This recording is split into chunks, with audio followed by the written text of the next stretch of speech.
मित्रों में professor CP Bhasin, farmer senior professor of chemistry, Hemchandracharya north Gujarat university Patan, एक बार फिर आपके सामने हाजिर हूं।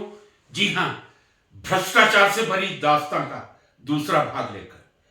भ्रष्टाचार से भरी दास्तां का एक भाग मैंने अपलोड किया था और उसमें कुछ ऐसे सत्य बताए थे जो किसी विश्वविद्यालय से अपेक्षा नहीं की जा सकती।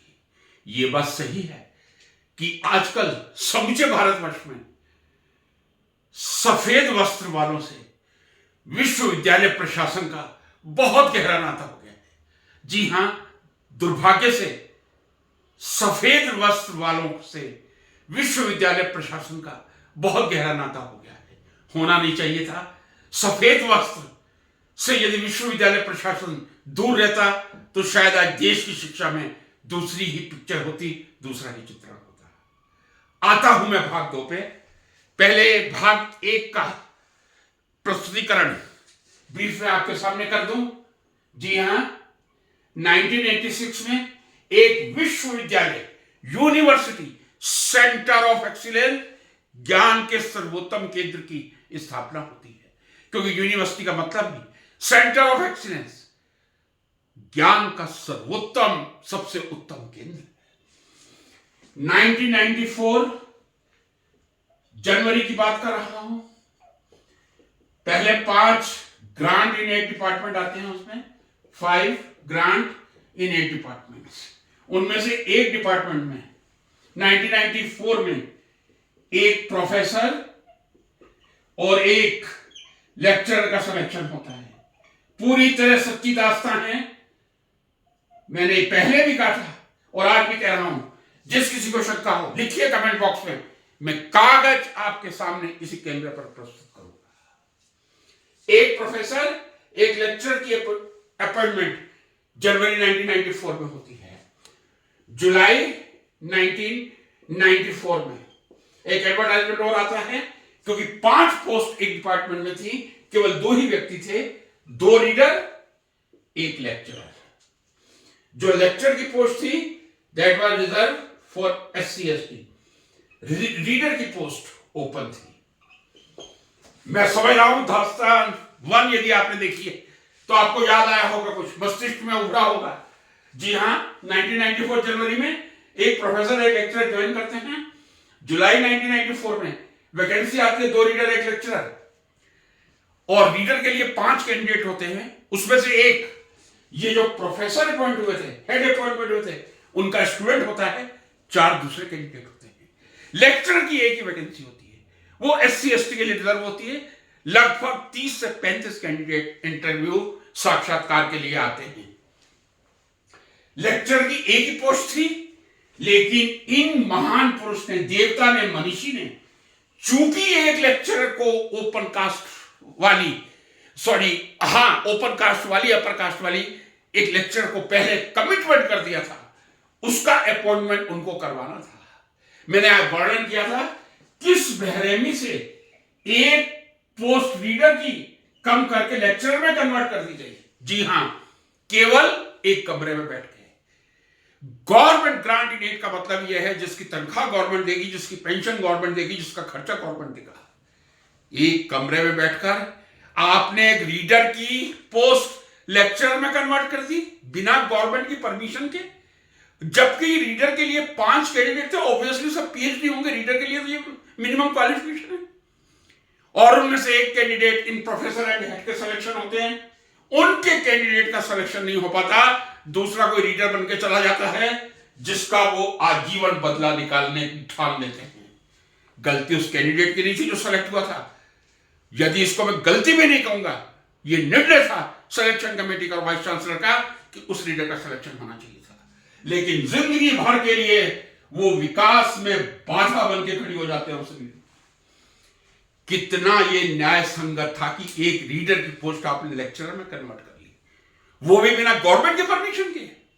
और सबसे बड़ी बात, जब रीडर की एक पोस्ट कन्वर्ट कर ली, एक रीडर का अपॉइंटमेंट हो गया, 2 लेक्चरर के अपॉइंटमेंट हो गए।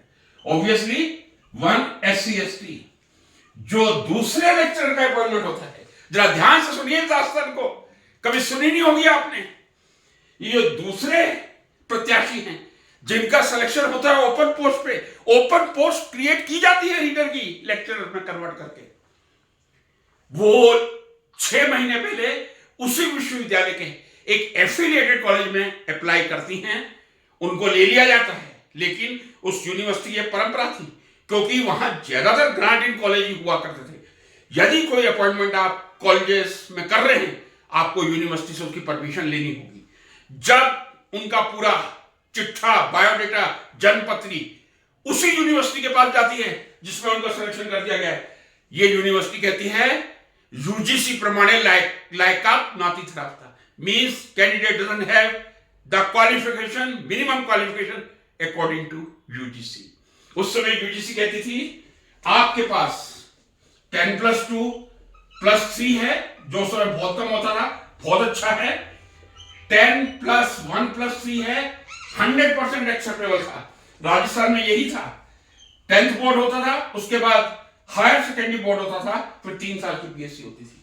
लेकिन यूजीसी कहती थी 10+1 +2 एक्सेप्टेड नहीं है। साफ यूजीसी के नॉर्म्स में वेबसाइट पे लिखा हुआ था कि मिनिमम नॉर्म्स में आप 10+1 +2 नहीं ले सकते हैं।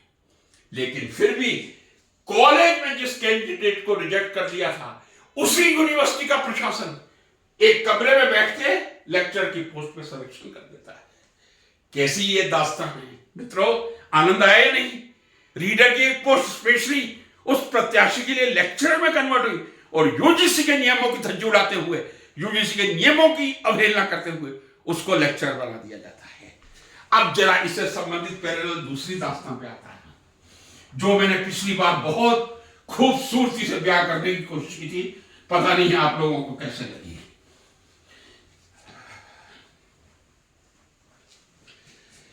शिक्षा जगत में भ्रष्टाचार का कोई स्थान नहीं होना चाहिए। सफेद वस्त्रों से शिक्षा जगत के प्रशासन और शिक्षकों की दूरी होनी चाहिए। यह मैं पूर्ण उल्लास वाली आवाज में कहता हूं। अब मैं आता हूं, एक प्रोफेसर का अपॉइंटमेंट हुआ था 1994 जनवरी पे आ जाता हूं फिर, और एक लेक्चरर का। मैंने कहा लेक्चर नॉन पीएचडी थे।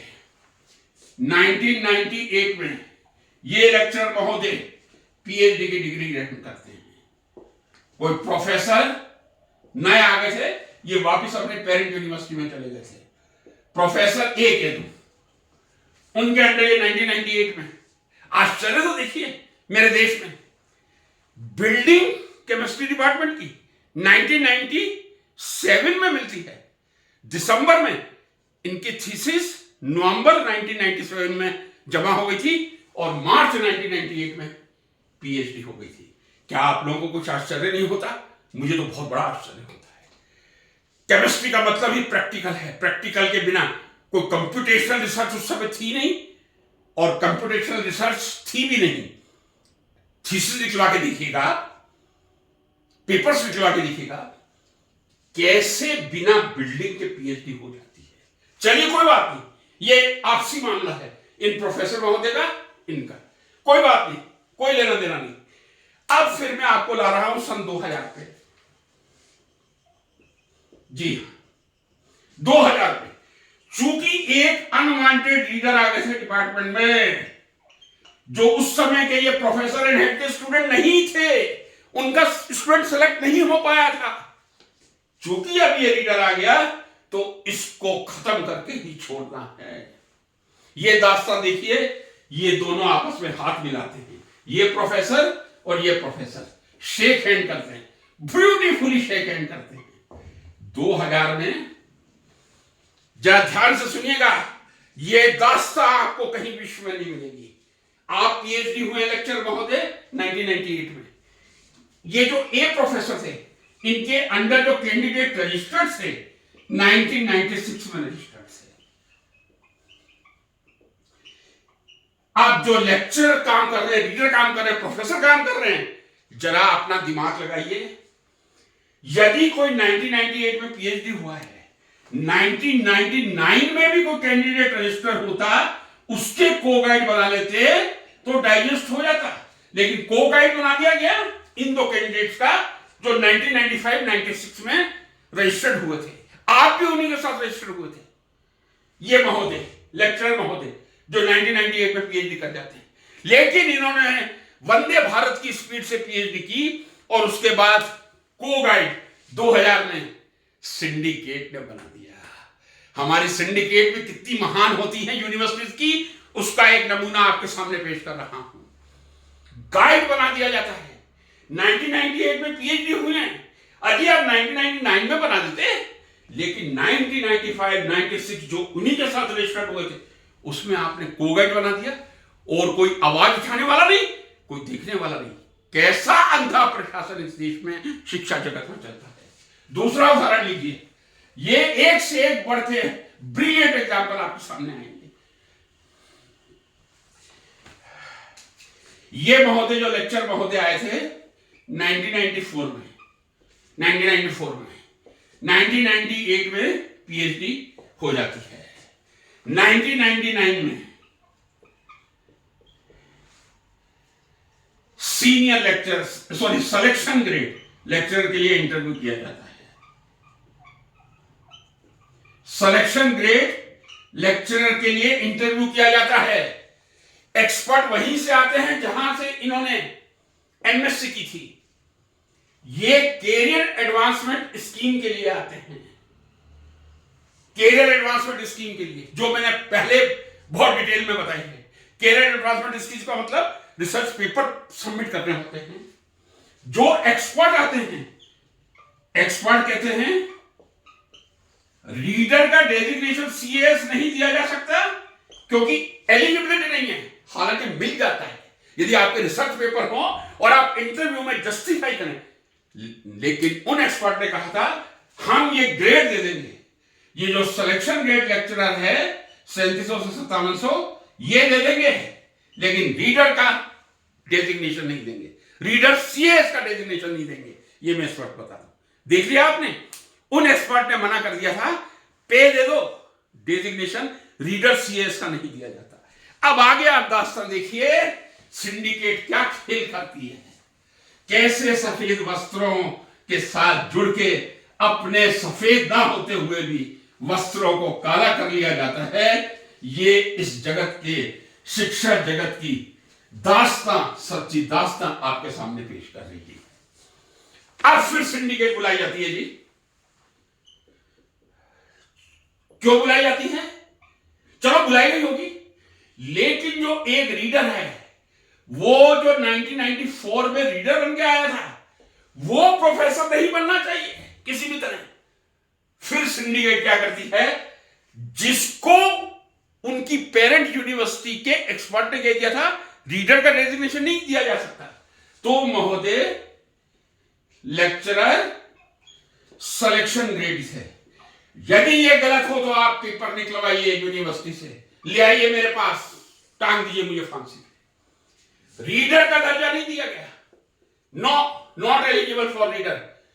ग्रेड दोनों का सेम है, लेकिन डेजिग्नेशन में ही मजा होता है। सिलेक्शन ग्रेड लेक्चर बना दिया जाता है। अब मैं आपको एक चीज बता दूं, सीएस में कहा गया है डायरेक्ट रिक्रूटमेंट एंड सीएस। ध्यान से देखिएगा, डायरेक्ट रिक्रूटमेंट का मतलब वैकेंसी पेपर में एडवर्टाइजमेंट होगी, paper advertisement will be there. यदि पेपर में एडवर्टाइजमेंट नहीं आता तो वो सिलेक्शन ही इनवैलिड है। सीएस में कोई जरूरत नहीं है, हां लेकिन सीएस में प्रोसीजर वही है, 3 एक्सपर्ट, एक गवर्नर नॉमिनी और वही सिलेक्शन प्रोसीजर। 3 पेपर आप पहले दीजिए, वो असेसमेंट के लिए जाएंगे, उसके बाद इंटरव्यू होगा। क्या करती है syndicate in selection grade lecturer महोदय को, क्योंकि इन रीडर को नहीं बनाना था प्रोफेसर, जिनको एक बहुत ही लीडिंग केमिस्ट ने रीडर की पोस्ट के लिए सीएस के लिए रिजेक्ट करके सिलेक्शन ग्रेड लेक्चर बनाया था। अब आप महानता देखिए, यूनिवर्सिटी 2 रीडर को पहले एक रीडर में कन्वर्ट कर दिया और एक लेक्चरर को 2 लेक्चरर में कन्वर्ट कर दिया, बिना किसी परमिशन के।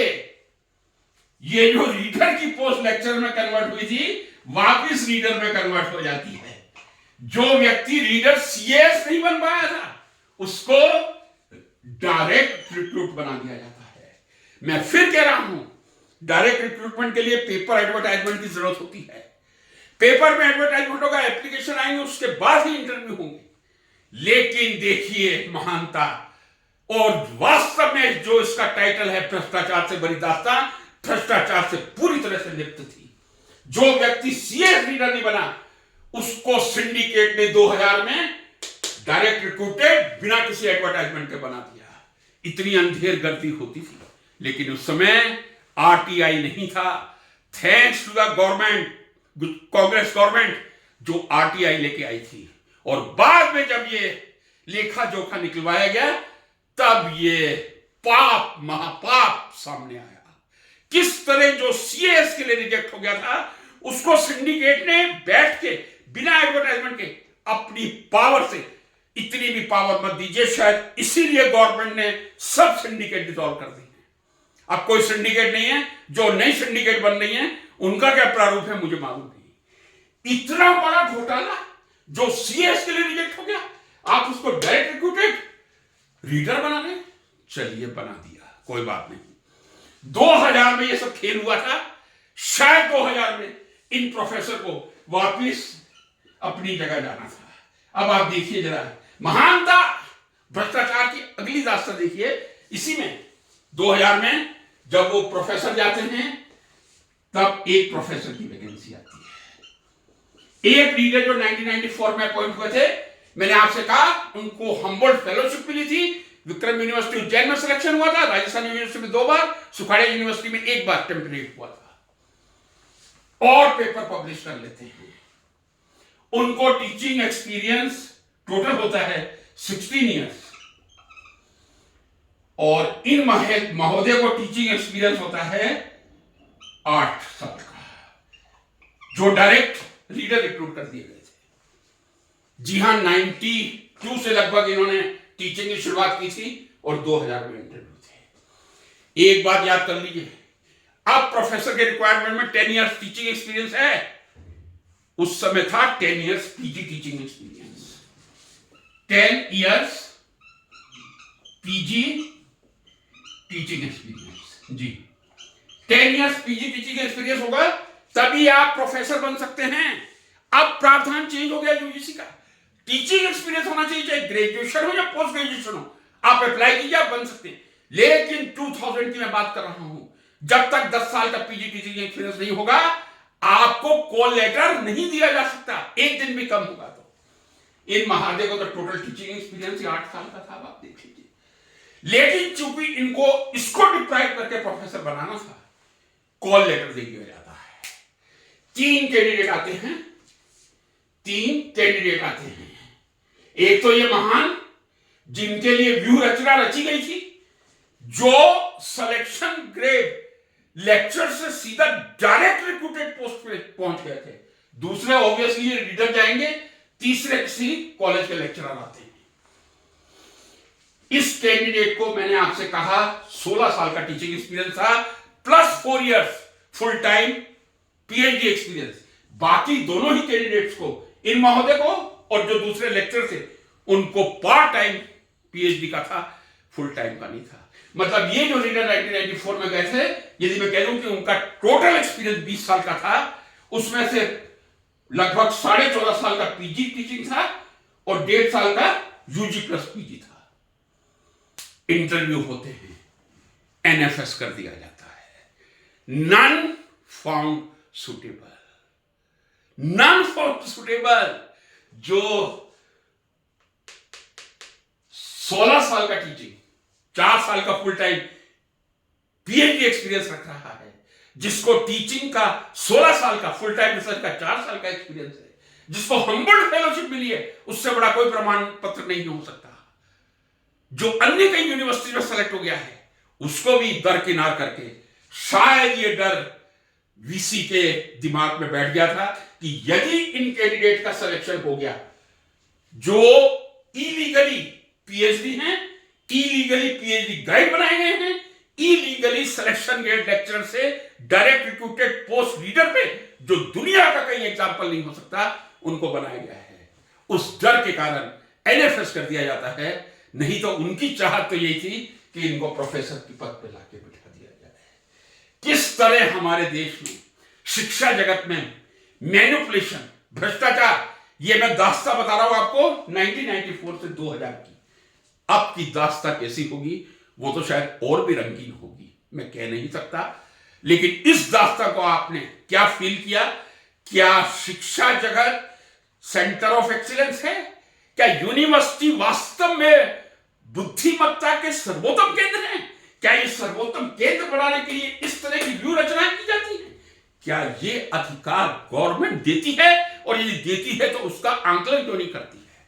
सबसे बड़ी कल्प्रिट गवर्नमेंट है, जो पैसा देके भूल जाती है कि यूनिवर्सिटीज में किस तरह का भ्रष्टाचार हो रहा है। यदि हम सब इसी तरह चुप रहेंगे, ये भ्रष्टाचार बढ़ता रहेगा, कम नहीं होगा।